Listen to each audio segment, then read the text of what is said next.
하나님의 말씀에 대해서 듣고 있습니다.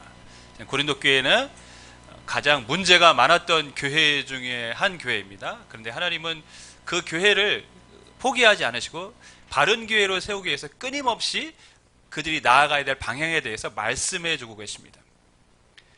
가장 중요한 핵심은 뭡니까? 그리스도의 십자가를 바로 믿고 그것을 자랑해야 된다는 것이죠. 그것이 지금까지 우리가 살펴본 1장의 내용이었습니다. 헬라 사람들은 고린도도 헬라 아가야 지역에 있었기 때문에 헬라 철학의 영향을 받았고 당연히 그들은 지혜를 찾았습니다. 그들이 말한 지혜는 철학적인 사고입니다. 지식입니다. 소크라테스, 아리스토텔레스, 플라톤에 이르기까지 그 모든 철학이 자신들이 알고 있는 모든 세계의 질서와 기본이 되어진다고 믿었기 때문에, 근간이 되어진다고 믿었기 때문에 그들은 늘 철학을, 지혜를 사모했습니다. 그것을 구했습니다. 그리고 심지어 그 지혜가 사람을 구원에 이른다고까지 믿었습니다. 그렇기 때문에 예수 그리스도의 십자가는 그들의 눈에는 어떻게 보입니까? 미련한 것으로 보였다고 성경은 말하고 있습니다. 미련한 것이죠. 왜? 십자가는 중한 죄를 짓는 죄인이 받아야 할 형벌일 뿐이지 십자가에서 죽은 그 사람이 사람을 구원할 수 있다고 말하는 것은 그들에게는 믿기지 않는 이야기, 어리석은 이야기인 것이죠. 죽음은 실패입니다. 죽음은 끝을 의미합니다. 그러나 하나님은 놀랍게도 그 죽음을 통해서 이 땅에 생명을 주셨습니다. 예수 그리스도의 십자가를 통해서 우리를 구원하시고 우리를 하나님의 자녀 되게 해주셨습니다. 그래서 성경은 그 그리스도의 십자가가 하나님의 지혜라고 우리에게 알려주고 있습니다. 세상의 지혜가 아닌 하나님의 지혜, 그것으로 우리가 구원을 받았다는 것이죠. 그런데 문제는 뭐냐? 고린도 교회 성도들이 이 복음, 하나님의 지혜를 세상적 지혜의 관점에서 접근을 했다라는 것입니다. 말씀의 내용이 중요한, 그리스도의 십자가가 중요한데 누가 가르쳤느냐, 누구에게 배웠느냐, 내 스승이 누구냐, 이것이 그 사람의 가치와 그 사람의 학문적 또는 종교적 위치를 결정한다라고 믿었기 때문에 고린도 교회는 분쟁이 생기기 시작했습니다. 복음을 복음답게 들은 게 아니라 어떻게 들었습니까? 세상적 학문의 기준을 갖고 접근을 하는 것이죠. 이런 분열의 해결책으로 사도 바울은 먼저 너의 과거를 돌아보라 라고 말씀하고 있습니다. 1장 25절부터 31절의 말씀이 그 말씀인데요. 26절 말씀만, 1장 26절 말씀만 우리 같이 읽겠습니다. 시작.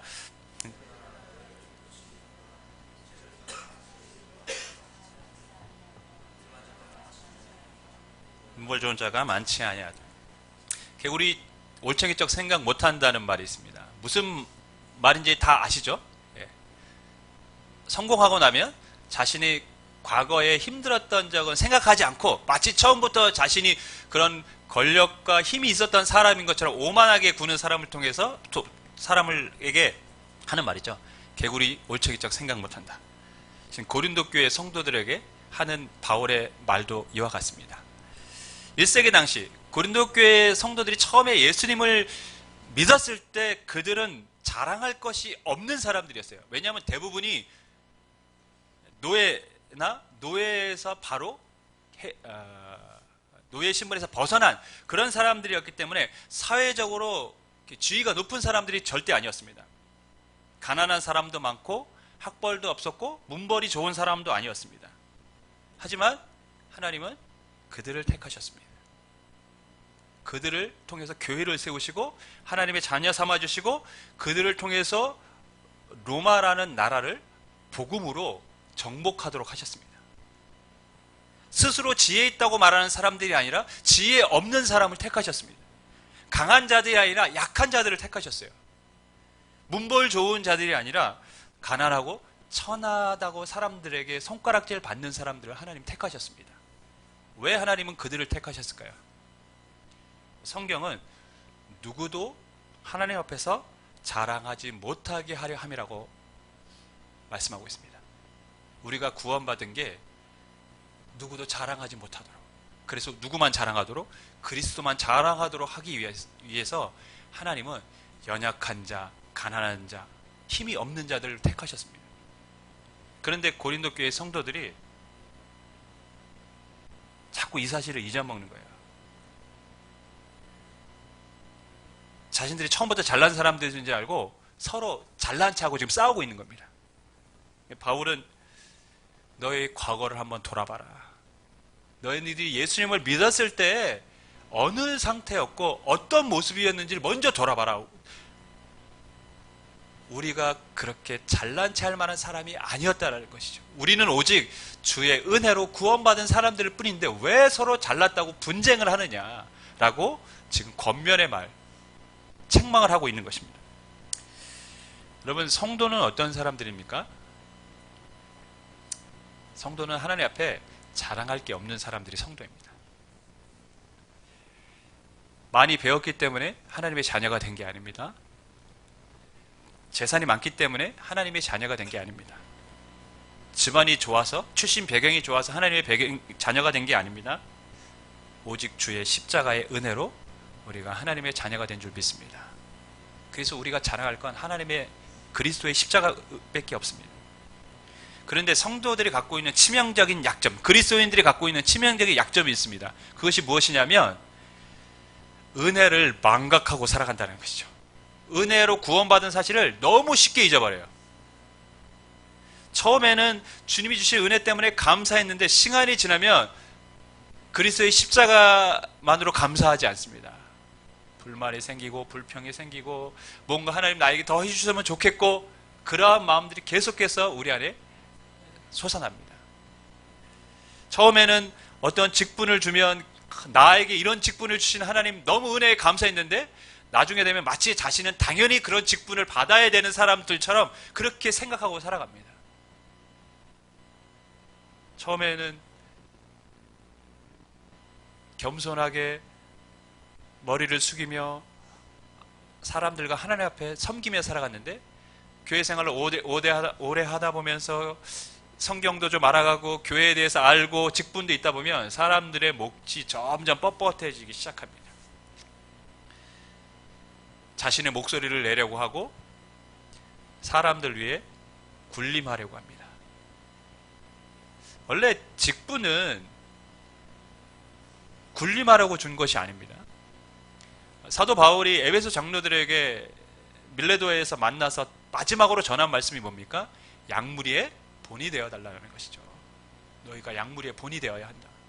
베드로 사도도 베드로전서에서 종말에 있을 일에 대해서 경고하면서 그 장로들에게 뭐라고 얘기했냐면 너희가 양무리의 본이 되어 달라고 얘기했습니다.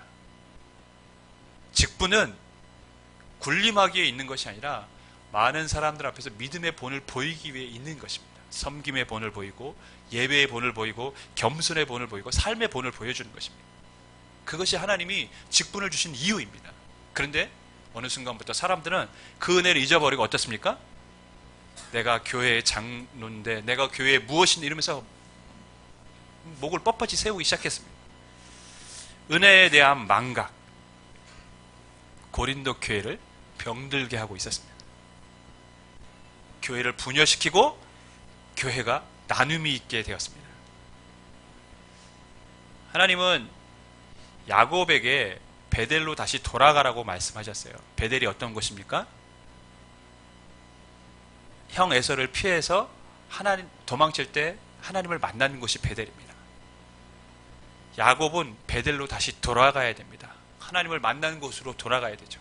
은혜의 자리로 돌아가야 됩니다. 성도는 늘 은혜의 자리로 돌아가야 됩니다. 근데 그 은혜를 잊어버리면 성도는 성도로서의 모습을 잃어버리는 것입니다. 사랑하는 여러분, 저는 여러분이 은혜를 망각하는 사람들이 아니라, 성도가 아니라 늘 은혜의 자리로 돌아가는 사람들이 되기를 주님의 이름으로 간절히 부탁을 드리겠습니다. 그럴 때 우리는 건강한 교인, 건강한 교회가 될 수 있습니다. 바울은 그리스도의 십자가가 하나님의 지혜라고 말씀합니다. 그런데 이 지혜는 실은 사람들의 이성으로는 이해할 수 없는 것입니다. 8절, 2장 8절 말씀인데요. 2장 8절 말씀을 우리 같이 읽겠습니다. 시작.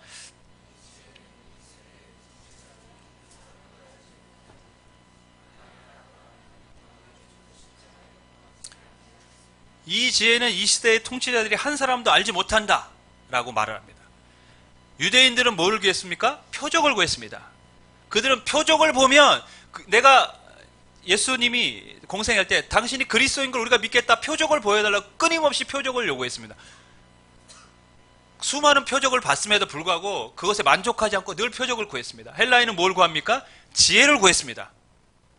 그들은 지혜를 구했기 때문에 그리스도의 십자가를 믿을 수가 없었던 것이죠.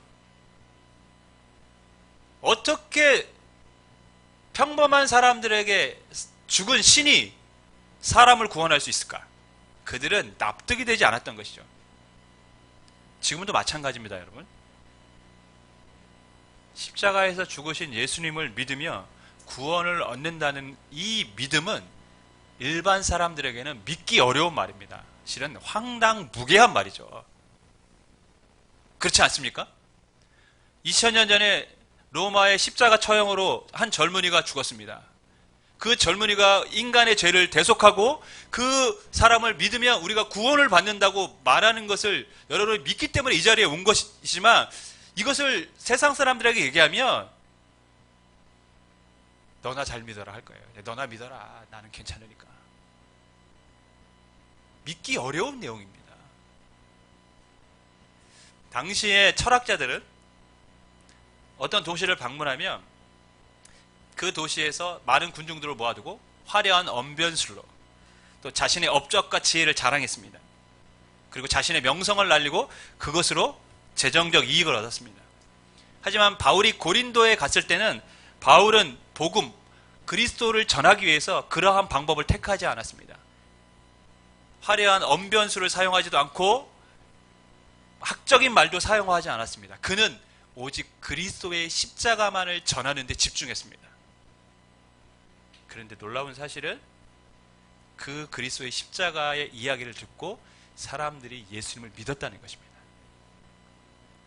고린도 교회 처음에 예수님을 믿었던 사람들은 학적인 지식이 풍부한 사람들이 아니었습니다.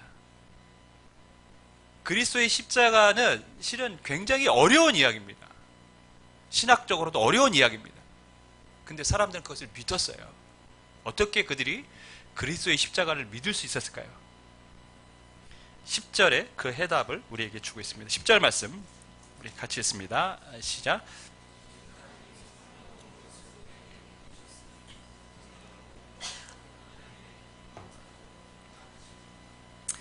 그들이 그리스도의 십자가가 하나님의 지혜이고 그것을 통해서 구원을 얻을 수 있다고 믿을 수 있었던 것은 무엇 때문입니까? 성령께서 깨닫게 해주셨기 때문이라고 말씀합니다. 여러분, 우리가 예수님을 믿고 이렇게 예배하는 것은 성령님이 깨닫게 해주셨기 때문인 줄 믿습니다. 그들이 지적 능력이 높아서 또는 그들이 이해력이 좋아서 예수님을 믿은 게 아니라 성령께서 그 마음에 역사하셨기 때문에 그들이 복음을 받아들인 것입니다. 저는 중학교 때 누나를 따라서 교회를 다녔다고 제가 말씀을 드렸습니다. 근데 그 중고등부 때는 예수님 안 믿었어요. 교회에서 뭐 주니까 갔고, 누나가 하도 사정사정해서 가자 하고 또 어느 날 갑자기 찾아와서 햄버거 사주고 막 이래서 교회 가자고 해서 그 햄버거 때문에 교회 갔어요. 저는 햄버거 신앙입니다. 햄버거로 회심한 사람입니다. 그 당시 햄버거는 참 귀한 것이었기 때문에. 그런데 저도 잘 모르겠어요. 어느 순간부터 제가 뭔가 계기가 있었던 것도 아닌데, 뭐 수련회 가서 뭐 불을 받았다 이것도 아닙니다. 수련회에 가서 어떤 은사를 받았다 이것도 아니에요. 성령의 은사를 어느 날 경험한 것도 아닙니다. 그런데 놀라운 것은 어느 순간부터 제가 예수님을 믿고 있습니다. 저는 분명히 중학교 때부터 고3 때까지는 띄엄띄엄 나가고 나가라 하면 억지로 나갔는데 어느 순간부터 제가 예수님을 나의 구주로 믿고 있고 예수님의 십자가 때문에 제가 너무 감격해하고 있었어요. 저도 왜 그런지 모르겠어요.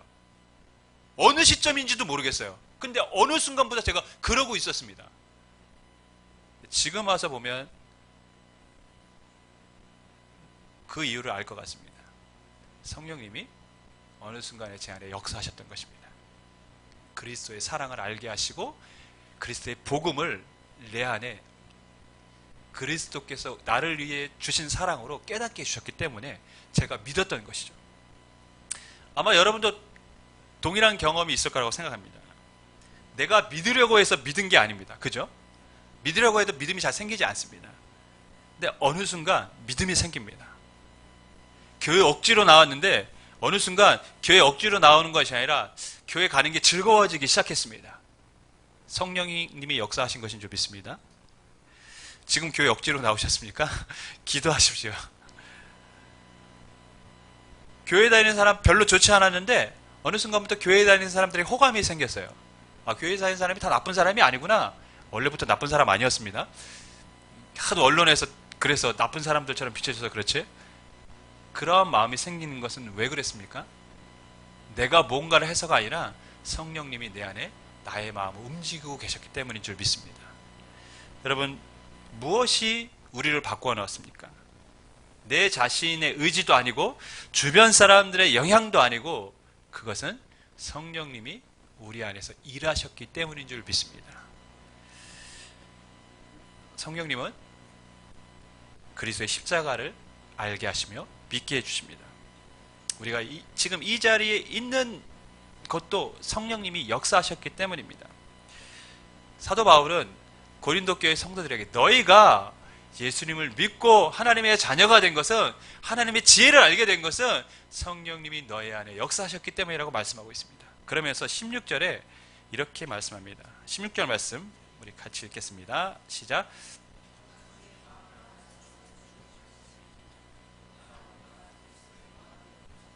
누가 주의 마음을 알아서 주를 가르치겠느냐? 그러나 우리가 그리스도의 마음을 가졌느니라.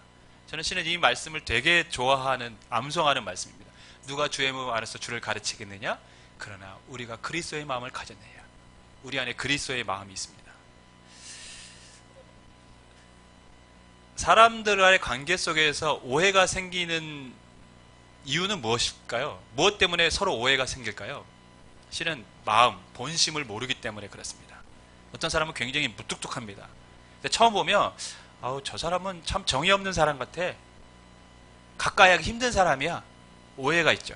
근데 지내다 보면 그 묵뚝뚝하지만 사람들을 향한 배려가 있고 걱정하는 마음이 있고 그런 것을 있으면 알게 되면 아, 저 사람 참 정이 많은 사람이구나 알게 됩니다. 어떤 사람들은 굉장히 행동이 거칠고 말도 거칠게 합니다. 그러면 사람들이 아우, 참 예의도 없고 가까이 하기 힘든 사람이구나 이렇게 오해를 합니다. 근데 또 사귀다 보면 저 사람이 성격만 그런 거지 그 안에 참 깊이가 있고 열정이 있고 뭔가 다르다는 것을 깨달을 때도 있습니다. 사춘기의 자녀들은 부모님과 티격태격 싸웁니다. 왜 싸울까요? 부모의 마음을 모르기 때문에 싸우는 것이죠. 부모의 마음을 모르니까 뭘 불만이 생깁니다. 아, 우리 엄마는 맨날 잔소리만 해. 우리 엄마는 무서워. 우리 아이들이 자주 하는 얘기. 무서워. 아빠는 안 무서워. 엄마는 무서워. 아이들은 잔소리하고 꾸중을 들으면 불만을 가져요. 근데 나중에 크면 어떻게 됩니까? 부모님의 마음을 알게 되고 군대를 가거나 여자들은 아이를 낳거나 또 자신들이 부모가 되면 그제서야 아, 부모님의 마음이 이랬었구나 이해하게 되는 것이죠. 그것이 마음을 아는 겁니다. 성경은 우리가 그리스도의 마음을 가지고 있다, 알고 있다고 말씀합니다. 하나님이 나를 위해서 그리스도를 보내주시고 그분이 나를 위해서 십자가에 지신 것, 그분이 나를 사랑하시는 것을 내가 알게 됩니다.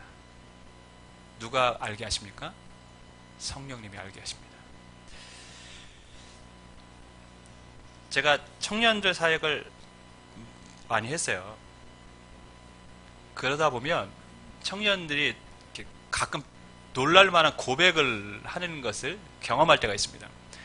정말 교회를 다니는데 제가 무슨 생각으로 교회를 다니는지, 믿음이 있는 건지 없는 건지 모르는 그런 아이들도 뭐 굉장히 많습니다. 그런데 어느 날 그 아이가 기도를 하는데 갑자기 일어서서 주님은 나의 왕이시며 나의 구세주이십니다. 고백을 하는 거예요. 저와 함께 있었던 모든 리더들이 딱 깜짝 놀랐어요. 제가 저런 고백을 한다고? 근데 지금까지 신앙생활 진짜 잘하고 지금 안수 집사님이 됐어요. 놀랄만한 일입니다. 어떠한 자매는 성경 공부를 하고 난 다음에 구약을 쫙 읽고 신약에 마태복음에 나오면 뭐가 나오죠? 족보가 쭉 나오는데 그 족보를 읽으면서 너무 감동이 되었다고. 왜 그랬을까요? 예수 그리스도를 이 땅에 보내주신 하나님의 마음이 우리 안에 느껴진 것이죠. 그 안에 성령님이 그리스도의 마음을 알게 해주신 것입니다. 제가 며칠 전에 우리 청년들을 만났습니다. 얼마 되지 않는 청년들 만났어요. 요즘 어르고 달래고 커피 사 먹이고 먹을 거 사 먹이고 막 이러고 있습니다. 그러면서 대화를 하는데 예수님의 이 땅에서 우리를 위해서 죽으셨는데 실은 하나님께서는 미리 그것을 우리에게 알도록 예표를 보여주셨다고 제가 알려줬어요. 왜냐하면 예수님이 어느 날 와서 십자가에 죽었는데 그것이 하나님이 우리를 위해서 보내신 분인지 아닌지 우리가 알 수 없기 때문에 하나님은 그것을 미리 성경 안에서 그리스도께서 그렇게 죽으실 것에 대해서 알려주셨다고 제가 말씀을 하고 그렇게 전했습니다. 6월절 이스라엘 백성이 마지막 그 10번째 재앙을 통해서 애굽에서 나오는데 그 10번째 재앙이 뭡니까? 장자가 죽는 거예요.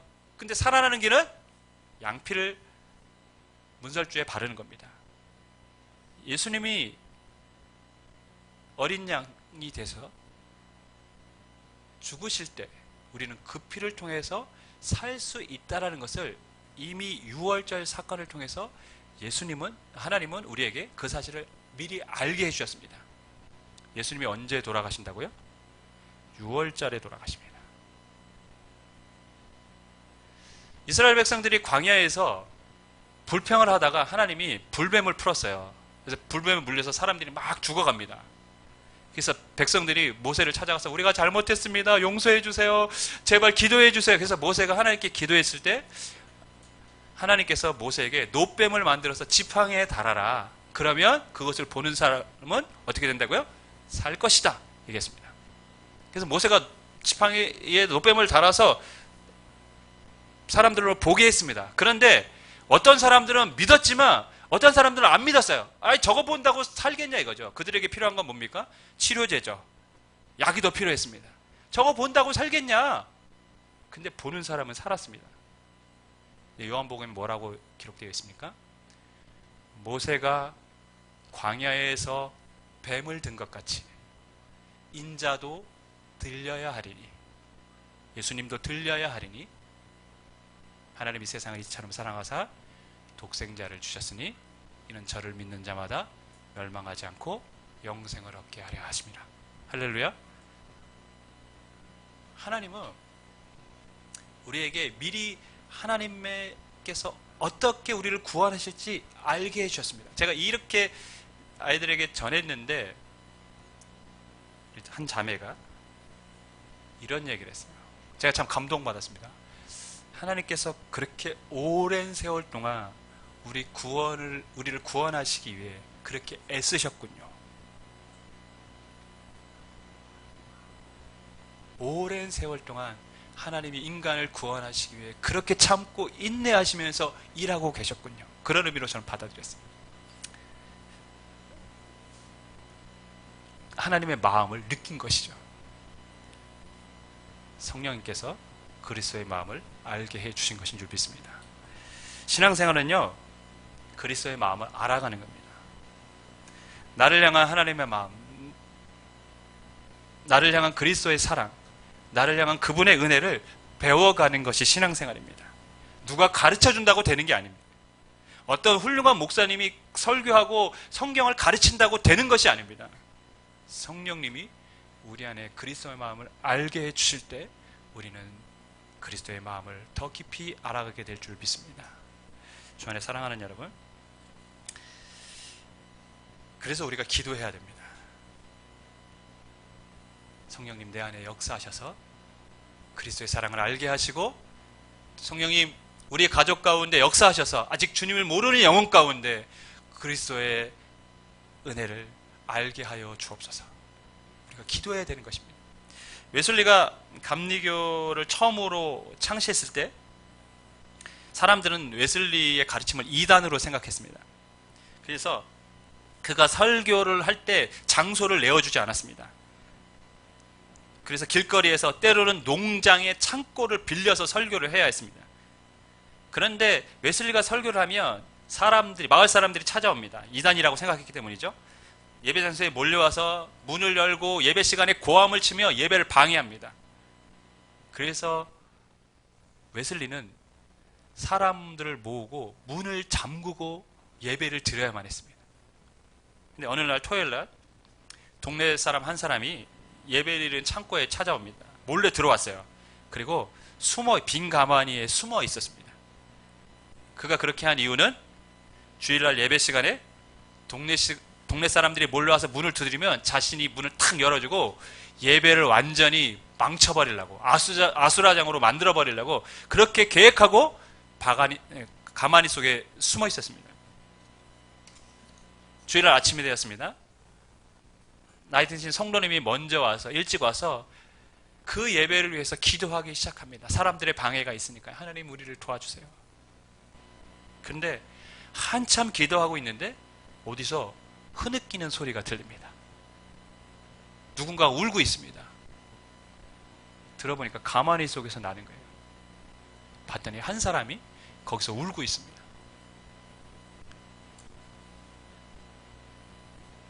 예배를 방해하려고 숨어 있었는데, 기도를 듣고 있는데 그 기도 소리가 자기에게 하는 이야기처럼 들려졌던 것입니다. 그러면서 자신이 지금 엄청난 죄를 지고 있다는 사실을 깨닫고 하나님 앞에 회개하고 기도했던 것입니다. 강팍한 마음을 성령께서 역사하셔서 그리스도의 십자가의 사랑을 다시 알게 해주신 것인 줄 믿습니다. 사람은 좀처럼 변화되기 쉽지 않습니다. 사람 잘 안 변합니다. 그러나 성령이 임하면 사람은 변화됩니다. 예수님을 부인했던 베드로가 성령이 임하자 죽음을 두려워하지 않고 복음을 전하는 사도가 됐습니다. 교회를 핍박했던 사울이 나중에 성령이 임하자 교회를 세우기 위해 자신의 목숨을 아끼지 않는 이방인의 사도로 인생을 살았습니다.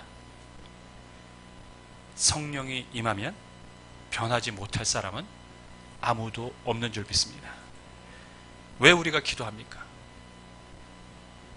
왜 우리가 남편을 위해서, 왜 우리가 우리의 자녀를 위해서, 우리의 가족을 위해서 기도를 해야 하는 것입니까? 우리가 그 사람을 변화시킬 수 있지 않고 오직 성령님이 그 분들을, 우리의 가족을 변화시킬 수 있기 때문에 우리가 기도를 해야 되는 것입니다. 우리가 4월 1일 부활절 또 초청 예배를 드립니다. 기도로 준비해야 됩니다. 왜냐하면 성령께서 어느 순간에 우리의 가족을 만나주시고 변화시켜 줄지 모르기 때문에 우리는 기도하며 또 그 사람들을 위해서 초청하고 이 자리로 불러와야 될 줄 믿습니다. 여러분, 말씀을 읽을 때 기도하십시오. 하나님의 지혜를 알게 하시는 분은 성령님이십니다. 예배할 때 기도하십시오. 성령께서 예배 가운데 그리스도의 마음을 알게 해주실 것입니다. 가족을 위해 기도하십시오. 성령님이 그 사람에게 찾아가서 그리스도의 사랑을 알도록 그 마음을 변화시켜 주실 줄 믿습니다. 바라기는 우리가 성령의 역사를 통해 나도 변화되고 그리스도의 사랑을 더 알아가며 가족이 변화되며 교회가 하나님이 원하시는 교회로 세워질 수 있기를 주님의 이름으로 간절히 축원하겠습니다. 기도하겠습니다.